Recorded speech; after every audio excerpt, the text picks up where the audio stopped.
What's up everyone, today we are going to focus on Southeast Division, where Atlanta Hawks went all in, where Miami Heat lost some important pieces and where Washington Wizards are finishing their rebuild. So without further ado, let's quickly jump to discussing the teams. The first are Atlanta Hawks, who went all in after disappointing last season and traded for DeJounte Murray from San Antonio Spurs. They added a second backcourt star to Trae Young, although there might be a problem of compatibility between those two as they are both point guards. Hawks bet on the fact that Trae Young's next step in development should be playing off the ball, and also that Murray will be a game changer for them on defensive side of the floor. What gives some doubts is the fact that Murray went down in the draft because of his character, and despite that Greg Popovich was able to tame him, I am not sure whether Hawks coaches will be able to do it as well. Drafting AJ Griffin and getting Holiday brothers are just additions to the team and strengthening the wings. But still, the most important move was a trade for DeJounte Murray, and I am not sure if 3 future first-round picks are not too expensive cost and if that raises the ceiling of the team, at least to being top 4 in the Eastern Conference.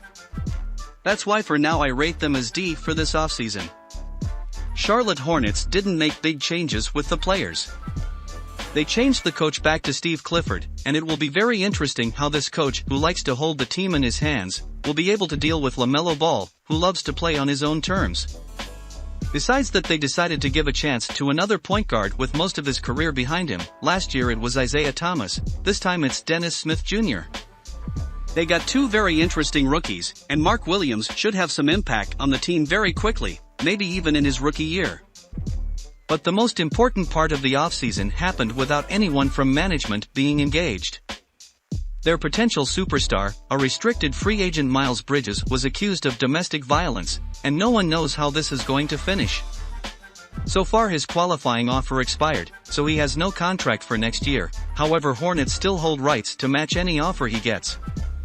The problem is that the date when the trial starts is very far from now, and he might not play this season at all. Besides the human part of this situation, which is the most important here, Hornets without him would go way back in their development, as he was one of the future stars of the team and helped them develop. Because of that, they get E for that offseason. Miami Heat might be the biggest losers of the offseason, at least on the paper. They lost PJ Tucker, who was an ideal fit for the team. He was feisty, he was great at defense, he shot threes, he was altruistic, and he always helped their teams win. They also lost Markieff Morris, who at this moment of the career could be a weaker version of Tucker. They didn't get anything important in return. They drafted Nikola Jovic, but he will probably spend most of the time at the end of the bench or in G League. They should think good about the health of their players and make some moves during trade deadline.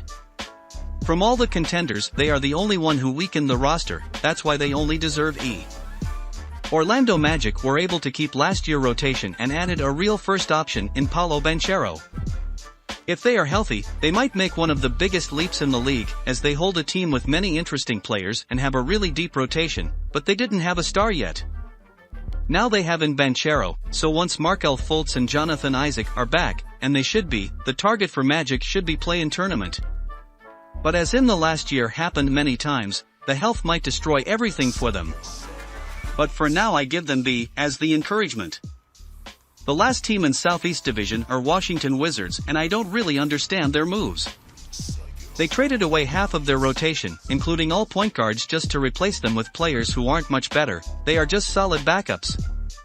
They also gave up on KCP, the renowned 3-and-D player, to aging Will Barton, and selected Johnny Davis as a 10th pick. They are trying to get a depth of the squad around Kristaps Porzingis and Bradley Beal. But none of them has proven that he can be a first option in a winning team. And Wizards on top gave such a huge extension to Bradley Beal, basically made him a new Russell Westbrook, but he won't be tradable, because he has a 15% trade kicker and a no-trade clause. Maybe other moves were not that bad at all, but this contract is really bad and puts a shadow on the team for next 5 years. I need to give them E for that offseason. Okay, that's it for today. Thanks for watching, and I see you next time. Bye.